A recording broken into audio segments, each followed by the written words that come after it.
quando inserire un nuovo venditore nel team.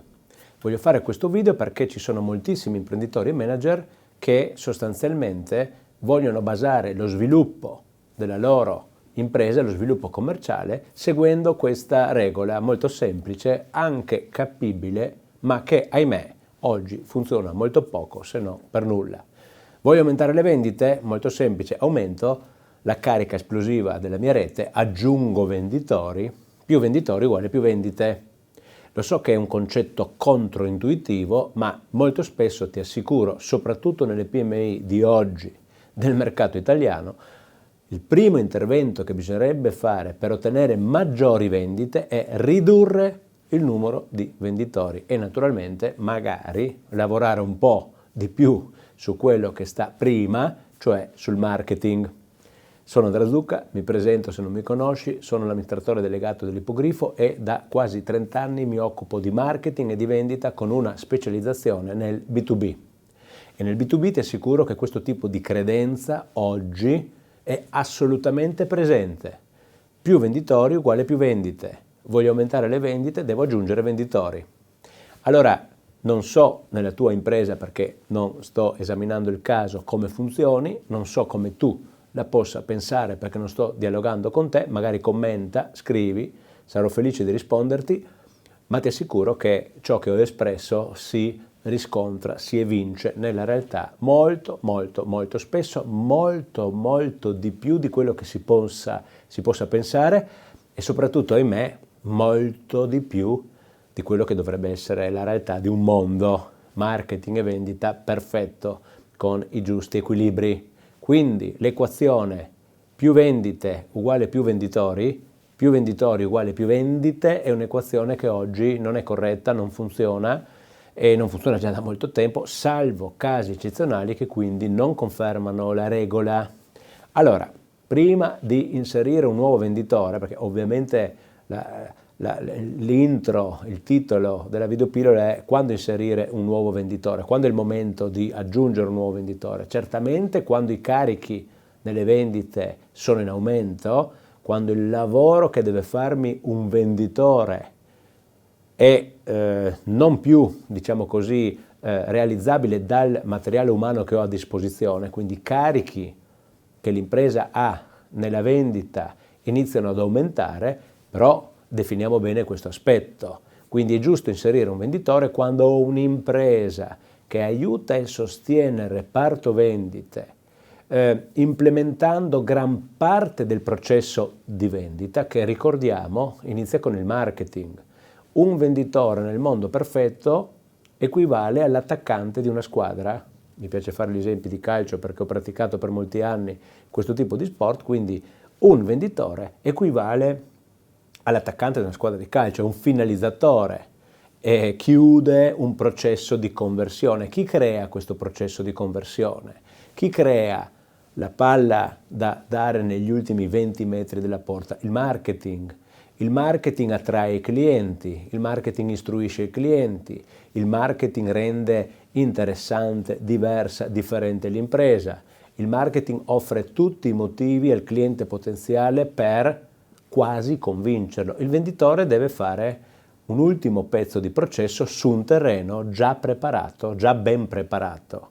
Ripeto, siamo nel contesto del business to business, siamo nel contesto della vendita complessa, siamo nel contesto dove l'oggetto di vendita spesso rappresenta qualche migliaio di euro, se non qualche decina o centinaia di migliaia di euro. Quindi vendita complessa, trattative lunghe, tempi lunghi del ciclo di vendita.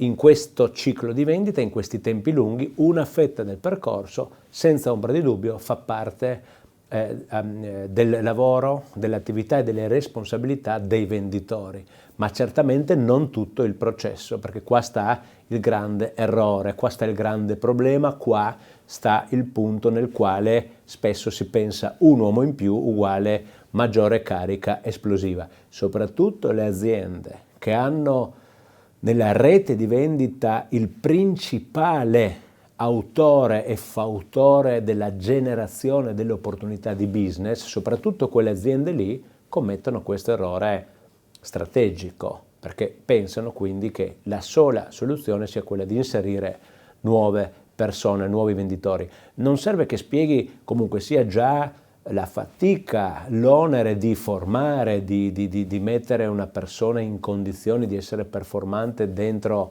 la propria realtà, che già questo è un lavoro che prima di fare dovrei essere veramente convinto che mi serva quel tipo di uomo, mi serva quel tipo di risorsa ora.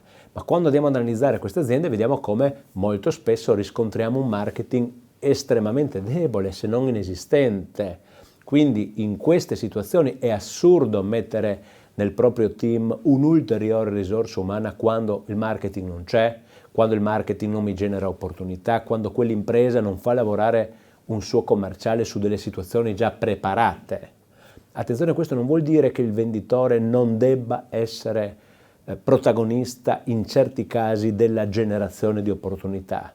Ci mancherebbe, una fetta del suo tempo deve essere impiegato anche in questo. Si pensi sull'attività di social selling su LinkedIn, per esempio, dove tu commerciale puoi fare un determinato processo dall'inizio alla fine, ma quello deve essere un pezzo che va a contribuire alla lead generation e alle opportunità dell'impresa. Non può essere che la rete di vendita rappresenti il 100% delle fonti da cui arrivano le opportunità di business. Se questo argomento è di tuo interesse, approfitta del link che c'è in calce a questo video e chiedi una consulenza gratuita che noi saremo felici di darti senza alcun tipo di impegno, semplicemente per approfondire questo tema e per essere utili alla tua causa. Voglio concludere il ragionamento del video esortandoti a riflettere su quale sia la situazione della tua impresa, in quali condizioni ambientali sono messi a lavorare i tuoi venditori, hanno un marketing alle spalle che li sostiene, li aiuta e passa loro delle opportunità di business? Il venditore che utilizzi lavora su un CRM, lavora su una pipeline, ha chiaro il processo di conversione, ha degli obiettivi chiari, sa su quali numeri deve lavorare? Metti a terra un piano, un programma tale per cui abbiamo estremamente chiara non solo il processo, la pipeline, le fasi, ma anche l'effort, lo sforzo che posso chiedere al singolo venditore, a prescindere dalla natura contrattuale che tu abbia con lui.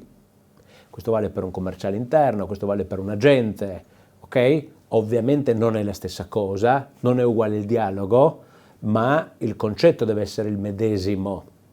Il venditore lavora in un processo aziendale, lavora in un flusso aziendale, lavora in delle fasi che sono schedulate, sono scritte, sono raccolte, sono messe agli atti e c'ha, ripeto, un marketing molto forte dentro. Se la tua impresa non è forte col marketing, non è il momento giusto per raggiungere un venditore. Ci sono aziende che pensano ai venditori senza avere il marketing e quindi pensano che ci sia una persona che sia corretto, abbia la totale responsabilità del processo di vendita sin dall'inizio. Stai mandando al massacro un uomo che magari è anche bravissimo, ha una seniority estremamente interessante, ma se lui deve portare palla dalla sua porta a quella avversaria per fare gol, non è più un attaccante. Okay? Noi infatti la chiamiamo la strategia di Maradona. Non può essere così la tua impresa. La tua impresa deve avere un marketing molto forte che sostiene, prepara e mette nelle migliori condizioni il venditore, i venditori di performare, lo avvicina alla porta avversaria, poi lui naturalmente deve essere estremamente bravo, estremamente capace a fare il suo mestiere e avere degli ottimi rapporti di conversione. Quindi non si nega la responsabilità al venditore, anzi, ma il venditore, la rete di vendita, tutti devono essere messi nelle condizioni di performare al meglio. Se non sono in questa situazione, commetti un errore estremamente grave nell'inserire un uomo in più.